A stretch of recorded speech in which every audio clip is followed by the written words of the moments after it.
The jacket that started a revolution, Mia's incredible emotional story. A story by Heartfelt Tales.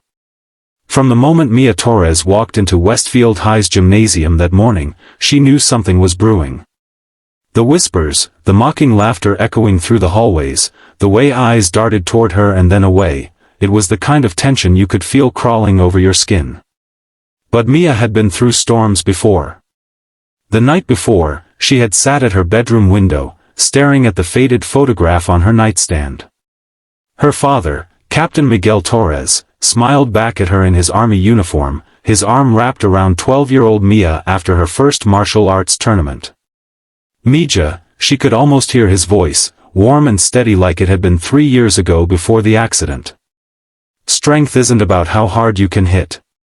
It's about how much you can endure and still choose kindness. Those words had carried her through the darkest days after his funeral, through her mother's tears that lasted months, through the financial struggles that followed when they lost his military benefits. They carried her through every training session, every late night studying, every moment when the world felt too heavy for a 15-year-old's shoulders.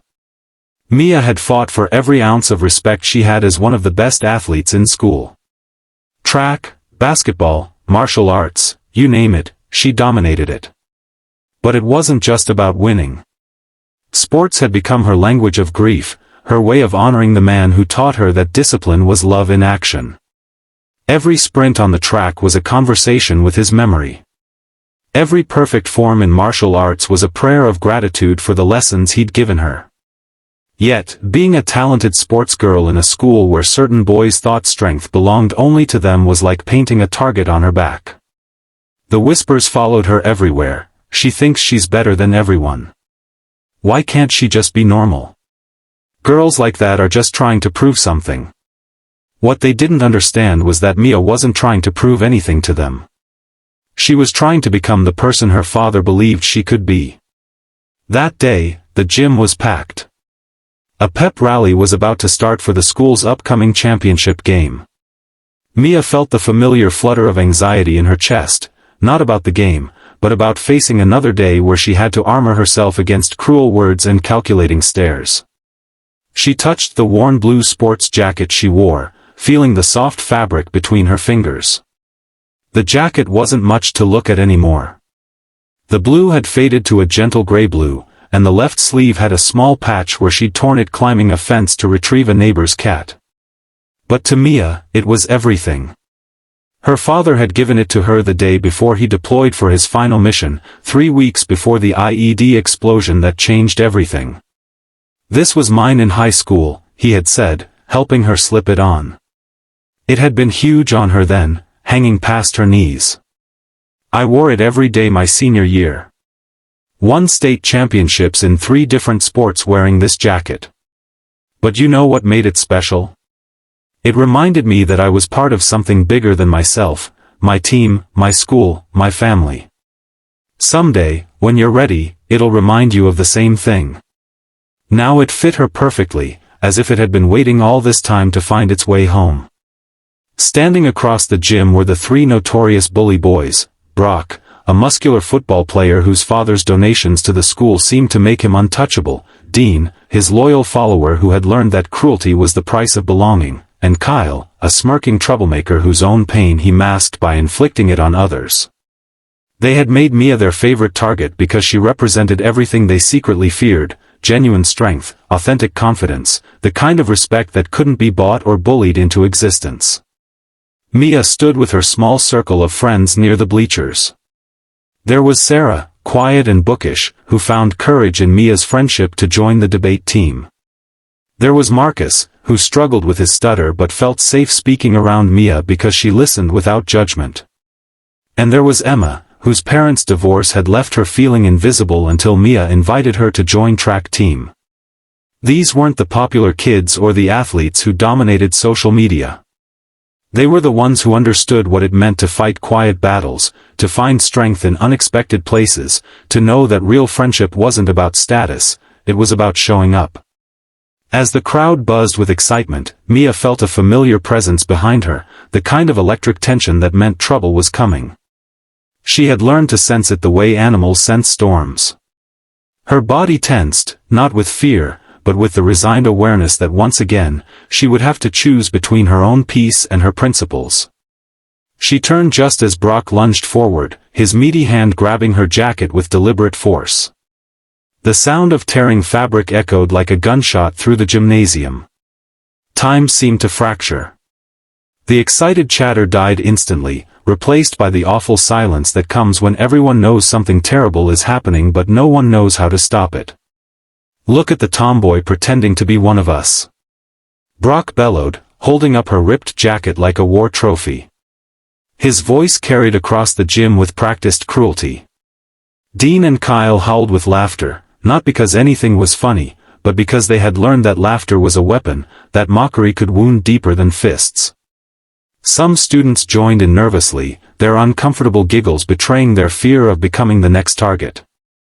Others looked away, ashamed but paralyzed. A few pulled out phones, ready to record whatever happened next for social media. Mia froze, but not because she was scared. She froze because of what she saw in Brock's hands, her father's jacket, stretched and torn, dangling like something worthless. For a moment, she was 12 years old again, watching the soldiers fold the flag at her father's funeral, feeling like everything good in the world could be ripped away in an instant. The tear in the fabric wasn't just damage to clothing. It was an assault on her most sacred memory, a violation of the promise she had made at her father's graveside to honor his legacy every day. The jacket represented every value he had taught her: courage, integrity, perseverance, the quiet strength that comes from knowing who you are regardless of what others think. Something inside her snapped, not in anger, but in resolve. This wasn't about her anymore. This was about every kid who had ever been made to feel small, every person who had ever been mocked for being different, every memory that deserved protection from casual cruelty. She stepped forward slowly, her sneakers squeaking on the polished gym floor. The sound echoed in the silence like footsteps in a cathedral. Every eye was on her, hundreds of students, teachers, staff, all waiting to see if she would break or bend. Brock sneered, expecting tears or retreat. In his experience, everyone eventually crumbled under pressure. His father had taught him that intimidation was power, that making others feel small made you feel big. He had never encountered someone like Mia, someone whose strength came not from domination but from love. "Put it down, Brock," Mia's voice was steady, carrying across the gymnasium with quiet authority. "That's not just a jacket." Brock mocked her tone, his voice dripping with theatrical concern. Is little Mia gonna cry? Maybe you should stick to running on your little track field. Sports are for real players, not girls playing dress-up." The words hit their intended target. Mia felt the familiar sting of being reduced to a stereotype, of having her accomplishments dismissed, of being told that her dreams were too big for someone like her. But underneath the hurt was something stronger, the memory of her father's voice the night before his deployment. "Mija, there will always be people who try to make you smaller so they can feel bigger. But you don't have to participate in that game. Your worth isn't determined by their opinion. It's determined by how you treat others and how you honor the gifts you've been given."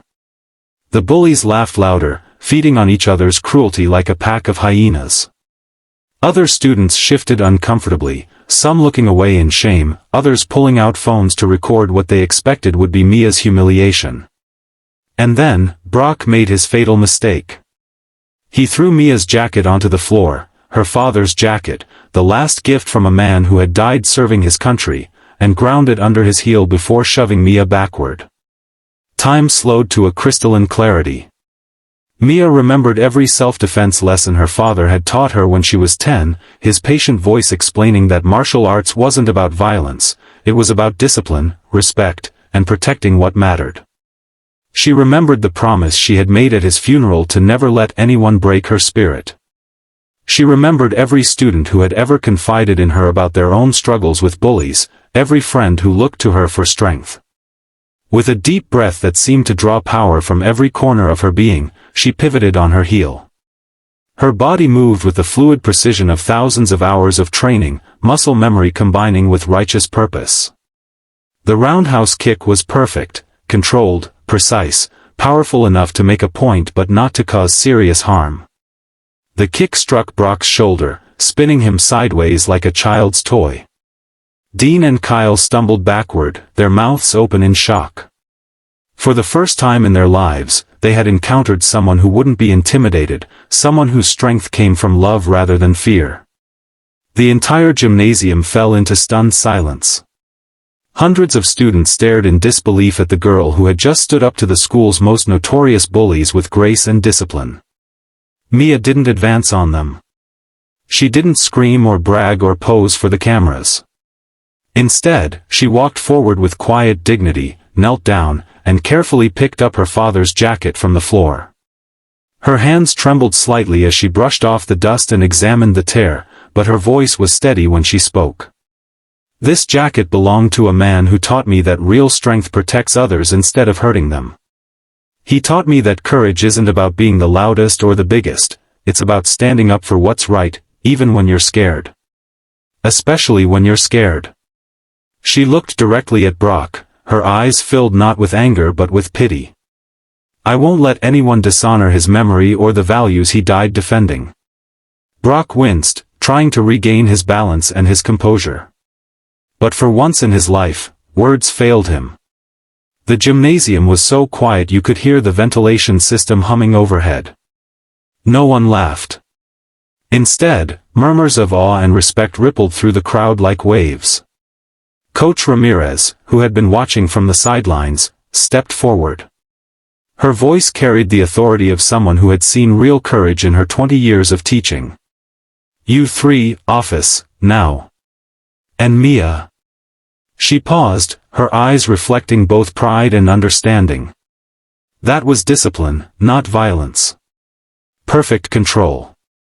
As the three bullies slunk away, their heads down and their swagger gone, something magical happened.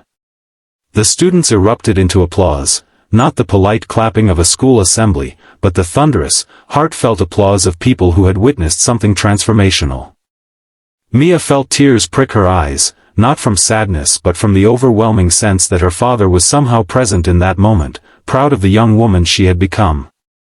She slipped her torn jacket back on, the rip somehow making it more precious rather than less, a battle scar that told a story of love defended and principles upheld. After the rally, something unprecedented happened. Dozens of students approached her, not for selfies or social media clout, but for genuine connection. Some apologized for not standing up sooner, their voices thick with shame and gratitude. Others thanked her for showing them that courage wasn't about size or strength, it was about heart. "I've been scared of those guys for 2 years, whispered Maria, a freshman who barely came up to Mia's shoulder. "But watching you, maybe I can be brave too." Even teachers approached her with quiet words of admiration, sharing their own stories of standing up to bullies, of teaching their children to find strength in kindness. In the weeks that followed, the three bullies faced real consequences for the first time in their lives. They were suspended, required to attend counseling, and mandated to perform community service. More importantly, they never bothered Mia, or anyone else, again. The power they had wielded through fear had been revealed as the illusion it always was. The story of that roundhouse kick spread through social media like wildfire, but what resonated with people wasn't the physical confrontation. It was Mia's words, her dignity, her refusal to be diminished by others' cruelty. #MIA's jacket became a symbol of standing up for what matters, of finding strength in love rather than fear. Mia continued leading her teams to victory, her patched-up jacket proudly worn during every game. She found a seamstress in town who carefully repaired the tear, adding a small patch in the shape of a heart, not to hide the damage, but to transform it into something beautiful. Every time she looked at that patch, she remembered that day, not as the day she fought bullies, but as the day she refused to let anyone take away who she truly was. It became a reminder that scars could be beautiful, that broken things could be made stronger, that love was always more powerful than hate. Months later, at the year-end athletics banquet, Mia received an unexpected honor. The school board presented her with the newly created Mia Torres Award for Courage and Character, named after her father and dedicated to students who embodied his values of service, integrity, and quiet strength. As she walked across the stage to accept the award, wearing her patched jacket with pride, the entire auditorium rose to their feet. But Mia's eyes found her mother in the crowd, tears streaming down her face, and she knew that somewhere, somehow, her father was smiling too. Because sometimes the greatest victories aren't won on playing fields or in competitions. Sometimes they're won in gymnasiums filled with witnesses, by young people who choose love over fear, who protect what's sacred, and who show the world that true strength comes not from tearing others down, but from lifting them up. Speech balloon. What would you have done if you were Mia that day? Tell us in the comments, we love hearing your thoughts. Thumbs up if this story inspired you, like, share, and subscribe to Heartfelt Tales for more powerful, emotional stories that touch the heart and remind us to stand strong, no matter what. Dove Sparkles.